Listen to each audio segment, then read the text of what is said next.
Bonjour, je m'appelle Albert, je suis consultant réglementé en immigration canadienne. Aujourd'hui, dans cette vidéo, nous allons voir comment vous pouvez trouver votre code CNP pour immigrer au Canada. Donc, c'est l'une des tâches les plus délicates, je peux dire comme ça. Vous devez vraiment prêter attention à ça parce que ça peut déterminer si vous êtes éligible au programme pour lequel vous postulez ou pas. Donc vraiment, attention à prendre très au sérieux le choix de votre code CNP. Donc, je vais rapidement vous montrer comment faire.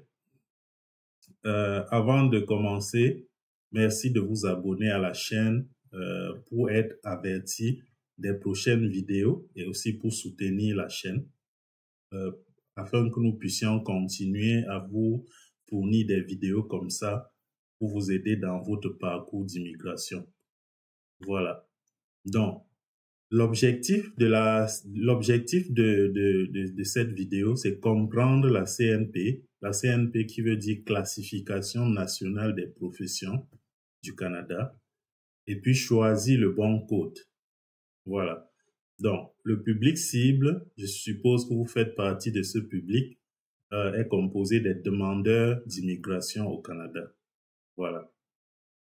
Donc, qu'est-ce que la CNP? Comme j'ai dit tout à l'heure, la CNP, c'est la Classification nationale des professions du Canada. Donc, c'est un système canadien de codification des métiers. Donc, quel que soit l'emploi que vous occupez ici au Canada, ça correspond à un code. C'est-à-dire, quel que soit ce que vous faites comme métier, il y a un code pour ça. Que ce soit un métier qualifié ou non qualifié, il y a un code pour ça. Voilà. Donc, cette classification est mise à jour régulièrement. La dernière version, c'est celle de 2021 parce qu'il y a toujours de l'évolution, un peu comme dernièrement le phénomène de l'intelligence artificielle. Ça va certainement faire naître de nouvelles CNP, je suppose. Donc, il y a toujours de l'évolution par rapport à ça. Ce n'est jamais figé. Mais il y a une classification où vous pouvez retrouver votre code de métier. Voilà. Donc, l'utilité de la CNP, c'est d'identifier les professions admissibles à l'immigration. Donc, on classe en général, il y a deux grands groupes. Il y a deux grands groupes. Le premier grand groupe, ce sont les professions qualifiées. Donc, et puis, il y a les professions non qualifiées. Voilà. En gros, c'est ça. Donc, ça permet de savoir au moment où vous soumettez une demande si votre profession, si votre métier est qualifié ou non. Et maintenant, dépendant du statut de ce métier, voilà, ça dira si vous êtes éligible pour le programme auquel vous postulez. Donc, ça vient aider un peu les employeurs, ça vient aider les candidats à l'immigration, et puis ça aide aussi les agents d'IRCC dans le traitement des dossiers d'immigration. Ça peut déterminer, votre code CNP peut déterminer si votre demande sera acceptée ou refusée. Donc, attention. C'est un point vraiment il faut anticiper, il faut faire des recherches pour être sûr que vous avez choisi le bon code. Voilà.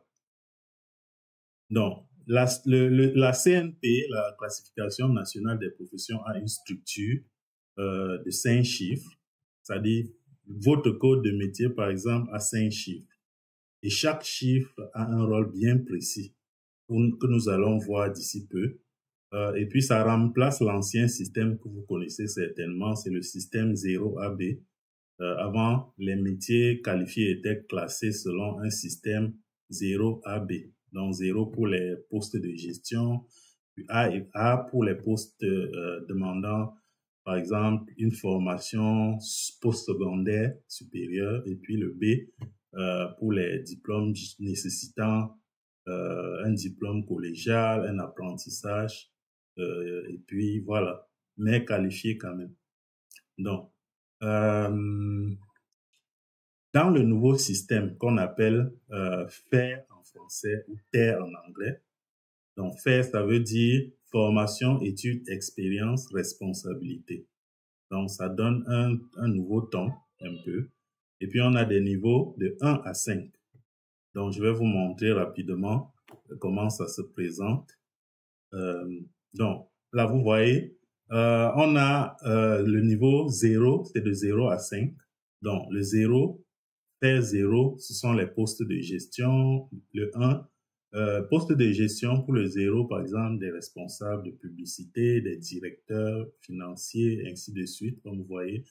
Le 1, ce sont des professions nécessitant un diplôme universitaire, conseiller financier, ingénieur en logiciel, par exemple. Fait 2, professions nécessitant un diplôme d'études collégiales, un apprentissage de 2 ans ou plus, ou des tâches de supervision, par exemple des techniciens en réseau informatique et web, des technologues de laboratoires médicaux. Le fait 3, ce sont des professions nécessitant généralement un diplôme d'études collégiales, un apprentissage de moins de 2 ans ou une formation en cours d'emploi de plus de 6 mois. Par exemple, des boulangers, pâtissiers, assistants dentaires, auxiliaires dans les laboratoires dentaires. Là, c'est sur le site du gouvernement canadien hein, que je prends l'information. Le fait 4, donc, ce sont des professions nécessitant généralement un diplôme d'études secondaires ou une formation en cours d'emploi de plusieurs semaines. Donc, on a par exemple des gardiens d'enfants en milieu familial, des vendeurs et décorateurs étalagistes en commerce de détail. Et puis, il y a le fait 5. Ce sont des professions qui nécessitent généralement quelque chose de simple, par exemple une démonstration de travail. On vous montre rapidement comment faire et puis vous passez à la tâche. Voilà. Donc, il y a les manœuvres en aménagement paysager, en entretien des terrains, il y a les chauffeurs, livreurs des services de livraison, les distributeurs au porte-à-porte. Voilà, ça demande juste qu'on vous montre comment on fait rapidement. Et puis, si vous avez un minimum voilà, de compétences, vous pouvez normalement le faire. Monsieur, tout le monde peut le faire. Voilà, là, c'est le faire 5. Voilà, donc c'est un peu comme ça que c'est classé. Et puis, je vais vous montrer un peu comment ça fonctionne. Voilà, ce que ces chiffres, les 5 chiffres représentent en réalité. Donc, au niveau des chiffres, le code en lui-même, il y a le 0, comme j'ai dit, c'est fait 0 ou 1. Le fait 1 représente l'ancien code A, vous voyez. Donc le 0, c'était l'ancien code. Maintenant, c'est le fait 0 ou 1.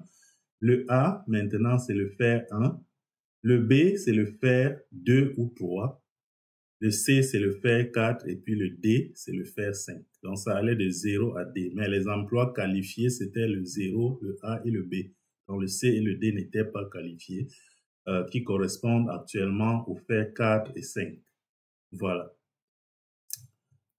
Maintenant, l'impact du changement, ce changement apporte une plus grande précision dans la description des métiers.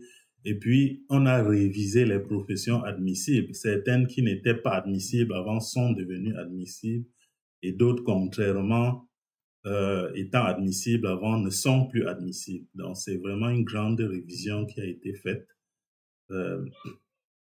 Maintenant, comment chercher votre code? Donc, vous avez des outils en ligne. Vous avez des outils en ligne que vous pouvez utiliser, on va voir tout à l'heure. Et puis, vous pouvez comparer les tâches et les exigences. Vous pouvez comparer les tâches et les exigences.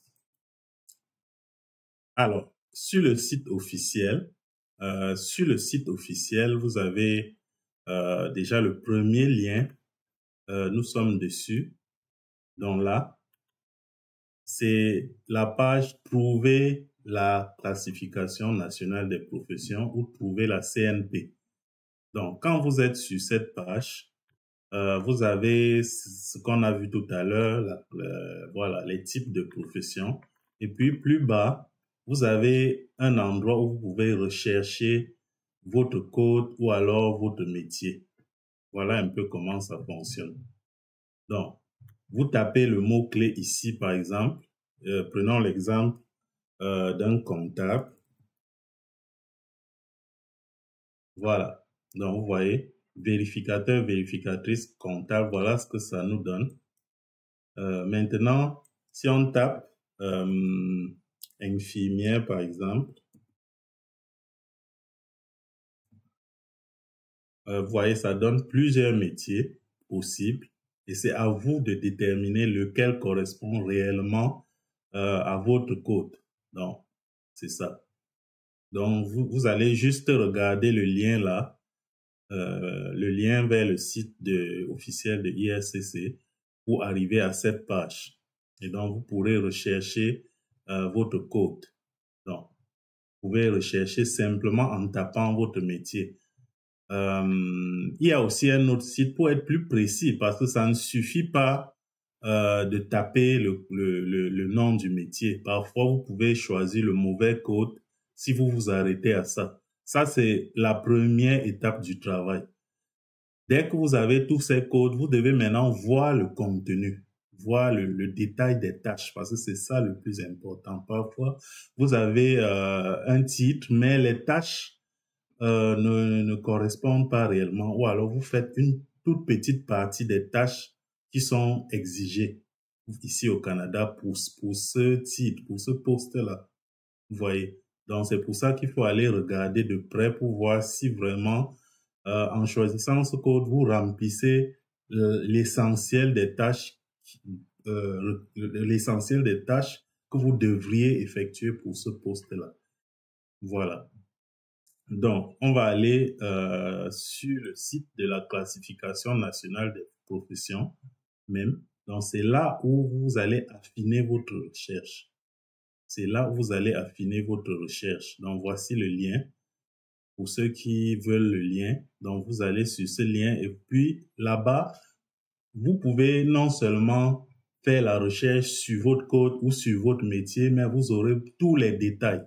Donc, vous allez juste choisir et puis vous allez voir tous les détails, les tâches, les exigences de formation et tout. Vous allez vraiment tout voir. Donc, on va aller là-dessus. Je vais taper, par exemple, ce que j'ai tapé tout à l'heure, infirmière. Infirmière. Et puis, vous tapez chercher. Donc, ça, c'est par appellation d'emploi. Là, vous cherchez et là, vous avez plusieurs possibilités, vous voyez. Vous avez plusieurs possibilités. Et là, maintenant, vous voyez les codes avec les métiers. Ça vous dit la grande catégorie et puis le fait. Là, c'est fait 0. Et puis, le titre. Voilà. Donc, si on clique, par exemple, ici, vous voyez, vous allez trouver des exemples d'appellation d'emploi ici. C'est pas exhaustif. Vous pouvez cliquer là pour voir plus.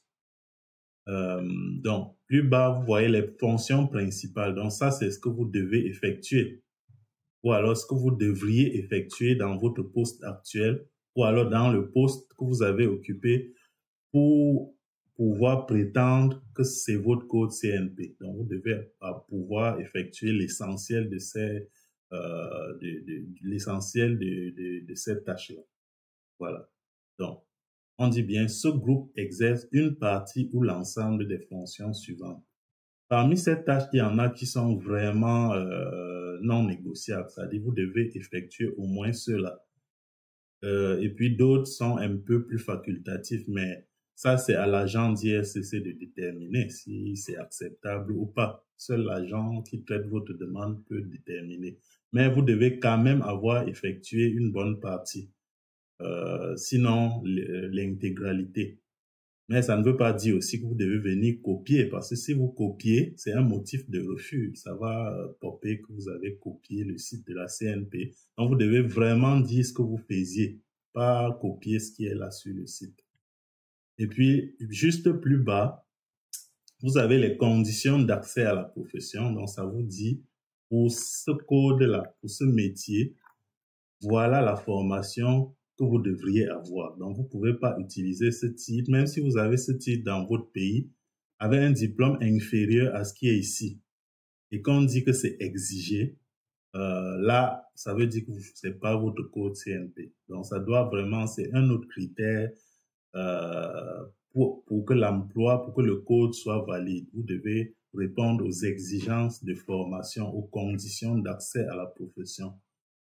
Et puis, il y a des renseignements supplémentaires un peu plus bas. Voilà. Donc, par exemple, ici, on dit qu'il existe une mobilité parmi les professions des cadres supérieurs, ainsi de suite. Donc, les cadres supérieurs de ce groupe peuvent se spécialiser dans les domaines tels que les finances, le marketing, les ressources humaines, ainsi de suite. Voilà. Et puis, il y a les exclusions.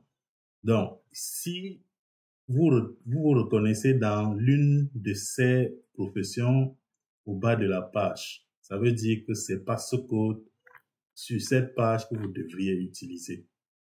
Voilà, attention, donc vérifiez aussi cette dernière partie pour être sûr que voilà, vous n'avez pas confondu quelque chose. Ok, donc en gros c'est ça. Donc revenons ici. Donc vous devez rechercher, vous pouvez rechercher par mot-clé. Donc comme on a fait là, donc vous tapez juste le mot-clé de votre métier. Donc on vient de le faire. On a tapé un mot-clé infirmière et puis ça nous a amené au résultat. On pouvait aussi procéder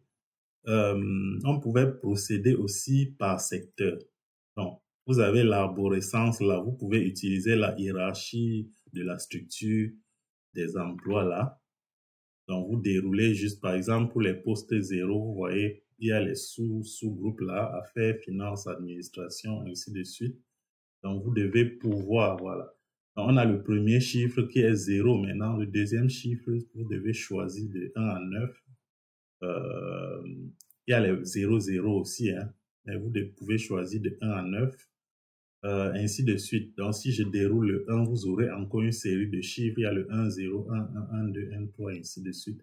Jusqu'à ce que vous atteigniez les 5 chiffres. Donc, je vais atteindre les 5 chiffres pour que vous voyez. Par exemple, j'ai déroulé jusqu'à 5 chiffres. Vous voyez, il n'y a plus rien après là. Il n'y a plus rien après. Donc là, par exemple, 1, 0, 0, 3, 0, ce sont les directeurs, directrices d'entreprises de télécommunications. Donc, chaque emploi que vous occupez, chaque profession a un peu cette arborescence, suit un peu cette arborescence-là. Voilà.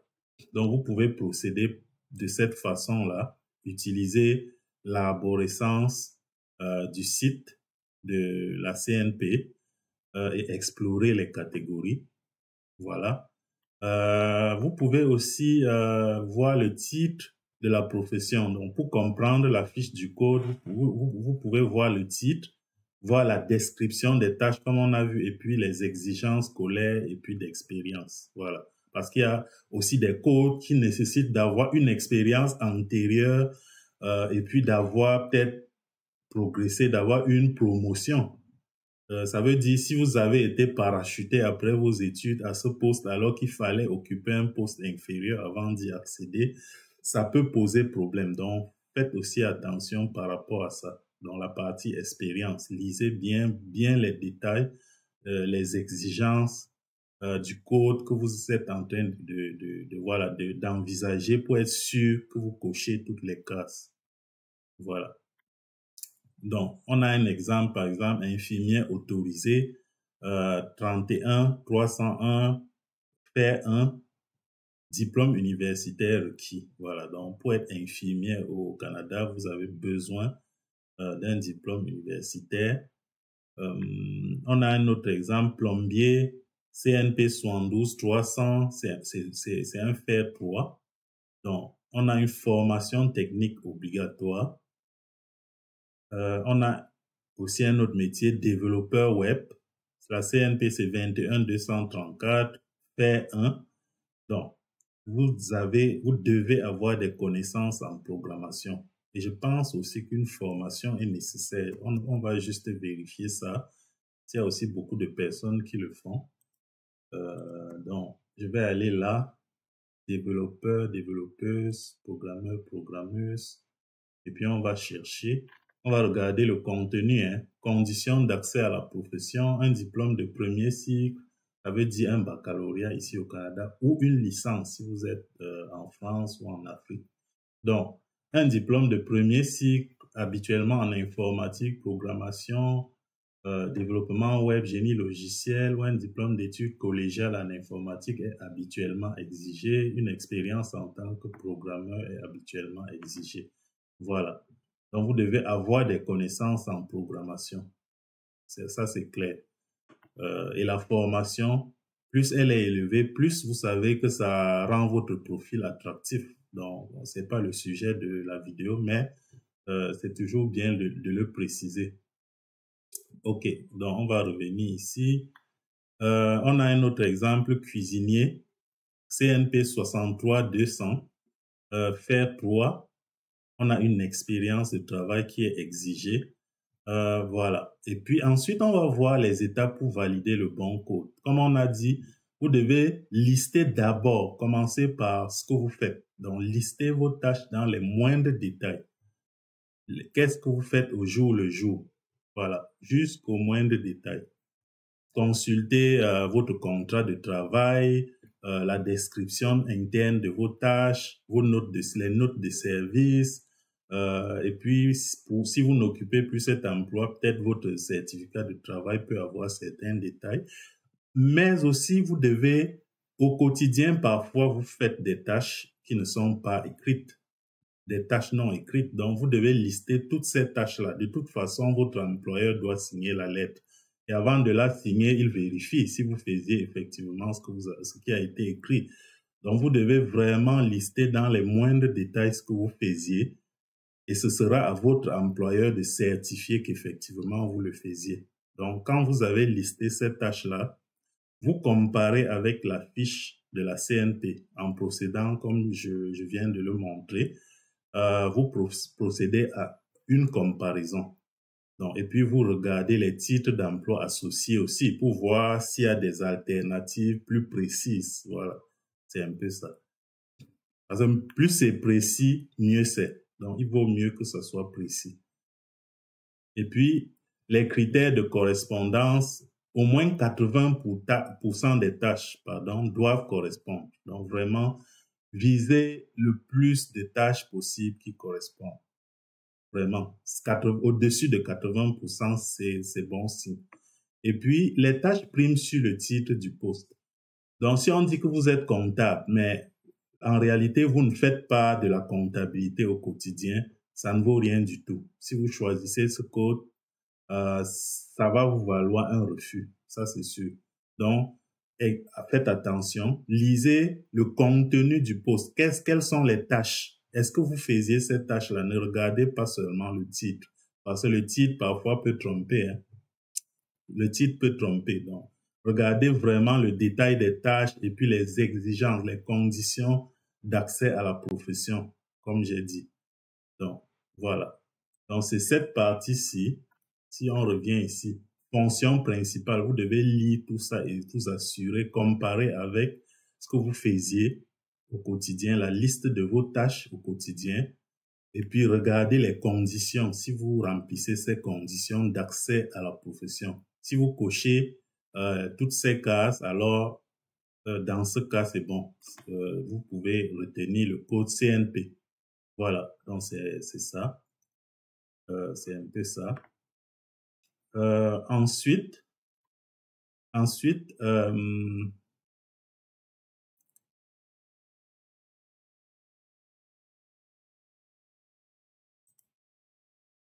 donc on va continuer sur s'il y a plusieurs codes possibles. Voilà, ça c'est un cas qui arrive aussi.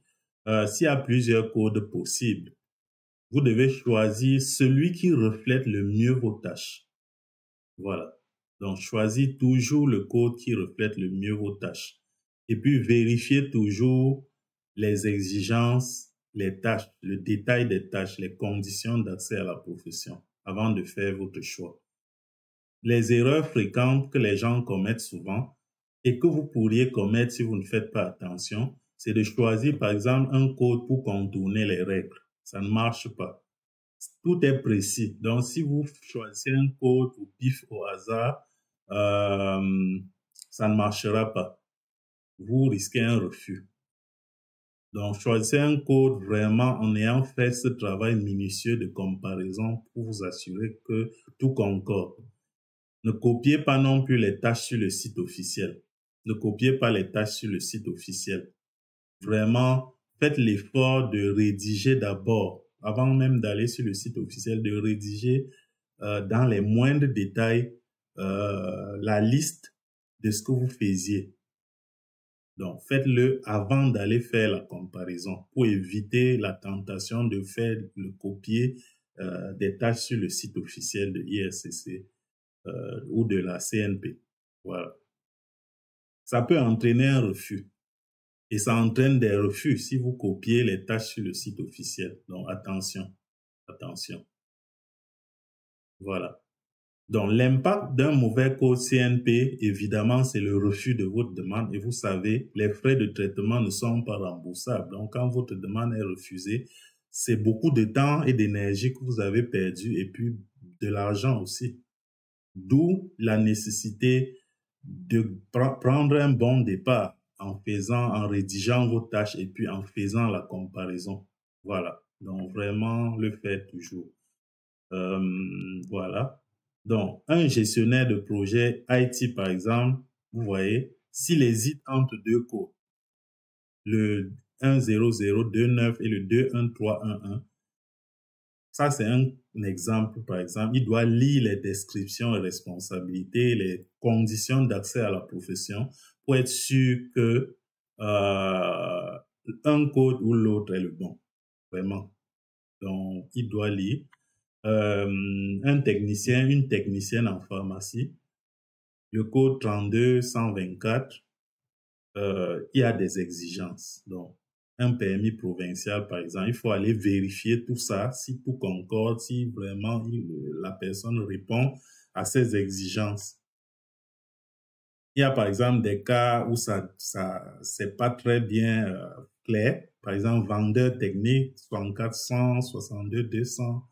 Il faut vraiment aller comparer les deux faits et puis les tâches pour s'assurer que l'un ou l'autre répond mieux à ce que vous faites au quotidien ou ce que vous faisiez au quotidien.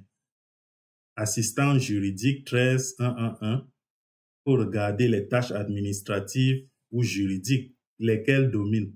Et là, vous allez savoir si vous faisiez du travail administratif ou alors juridique plutôt. Donc, il faut être vraiment, faire vraiment cette comparaison-là de façon minutieuse. C'est très important. Dans Entrée Express, votre code CNP, comme vous savez, hein, influence votre admissibilité. Donc, si votre code CNP correspond à un emploi non qualifié, vous n'êtes pas admissible à Entrée Express. Et puis, même si vous mettez un code CNP, comme on a dit tout à l'heure, pour contourner le système et vous entrez dans le bassin, au moment de soumettre votre demande, vous allez payer les frais de traitement et votre demande sera rejetée parce que vous avez choisi un code CNP de façon complaisante. Vous voyez? Donc, faites le bon choix dès le départ. Et puis, si votre code CNP, malheureusement, ne correspond pas à celui d'un métier qualifié, il y a d'autres alternatives hein, pour les métiers non qualifiés. Si vous ne vous retrouvez pas, vous pouvez toujours prendre rendez-vous pour une consultation avec un professionnel comme moi pour voir un peu plus clair dans votre projet. Et puis, ça a un lien avec la grille de points. Si votre code CNP, c'est pas bon, vous perdez d'office les points pour l'emploi et puis vous perdez même votre éligibilité au programme des travailleurs qualifiés. Donc, si vous faites passez par le programme des travailleurs qualifiés fédéral, par exemple, là, du coup, vous perdez les points pour l'emploi et puis vous n'êtes plus éligible à ce programme-là. Voilà. Donc, c'est ça. L'utilisation dans le programme des candidats des provinces. Donc, vous savez, comme vous savez certainement, les provinces ciblent certains codes CNP hein, pour répondre aux besoins de leur marché du travail. Donc, mieux vaut bien choisir, bien cibler. Si vous cherchez la province où votre code est recherché, et puis ça peut être un moyen hein, d'aller où vous avez le plus de chances d'être retenu, d'être voilà, sélectionné, d'être nominé. Voilà. Conseil pratique, vérifiez toujours que vous utilisez la version 2021 de la CNP parce qu'elle est à jour. Et puis, elle a le nouveau système de classification, une nouvelle arborescence. Donc, vous devez utiliser la version 2021. Vous devez documenter vos tâches avec votre employeur. Donc, vraiment, c'est l'employeur qui signe. Donc, il doit voilà, vérifier que vous faisiez cette tâche et puis signer la lettre employeur. Voilà. Et puis, les documents à préparer. Comme vous savez, comme je l'ai dit tantôt, une lettre employeur qui détaille vos tâches, entre autres. Il y a d'autres choses à mettre sur la lettre employeur. Le contrat de travail qui donne la liste des tâches, par exemple, qui donne la liste des tâches que vous faites ou que vous êtes appelé à faire. Les fiches de paye qui souvent ont plus le titre de votre poste, qui viennent confirmer, voilà, que vous effectuez effectivement le travail et combien vous étiez rémunéré, combien d'heures vous travaillez. Voilà, la fiche de paye a son rôle, les fiches de paye ont leur rôle. Et puis, il y a les descriptions internes. Parfois, quand vous êtes affecté d'un poste à l'autre, ça ne nécessite pas forcément un nouveau contrat de travail. Il y a par exemple les lettres d'affectation, nouvelles descriptions des tâches. Parfois, on révise le contenu de votre poste. On peut avoir une nouvelle description des tâches. On peut avoir les notes de service qui élargissent par exemple vos tâches. Donc, il y a beaucoup de cas de figure possibles. Donc, tous ces documents peuvent vous aider à préparer une bonne lettre employeur et avoir une bonne liste des tâches à comparer avec ceux de la CNP. Voilà. Pour les bonnes pratiques, donc, vous devez utiliser le code principal pour votre emploi actuel et puis vous ne devez pas surqualifier ou sous-qualifier. Donc, vous devez vraiment donner le bon code, ne pas donner un code supérieur ou inférieur. Si vous étiez comme gestionnaire, vous ne devez pas dire que vous étiez directeur, ou alors si vous étiez gestionnaire, dire que vous étiez superviseur ou simple employé. Donc, vous devez vraiment utiliser le bon code. Le bon code. Et puis, quand consulter un professionnel, moi, je vous recommanderais de consulter un professionnel si vous trouvez qu'il y a plusieurs codes possibles et que vous n'êtes pas sûr à 100% du bon code. Au lieu de perdre du temps et de l'argent en faisant un choix sans être certain, vaut mieux consulter un professionnel. Et puis, si vous avez changé de profession récemment, vous pouvez aussi être appelé à consulter un professionnel. Par exemple, si vous étiez, je sais pas, dans les finances et puis subitement vous vous retrouvez dans la santé, vous pouvez aussi être appelé, vous voyez, à consulter un professionnel. Voilà, pour une raison ou pour une autre. Mais ça peut être nécessaire. Voilà. Donc, pour conclure, un bon code CNP peut faire toute la différence. Donc, vraiment, mettez-vous-y parce que c'est l'une des clés de réussite de votre dossier. Donc, vraiment, c'est très important de vraiment mettre vraiment votre sens de l'attention aux détails là-dessus. Parce que ça peut compter beaucoup pour la suite. Donc, si vous avez besoin d'aide, vous savez que vous pouvez me contacter à tout moment. Je reste disponible. Voilà. Donc, sur ce, merci d'avoir suivi cette vidéo. N'hésitez pas à vous abonner. Et puis, si vous avez des questions, vous pouvez laisser un commentaire. Ça a été un plaisir de vous faire cette présentation. Merci beaucoup et à très bientôt. Bye bye.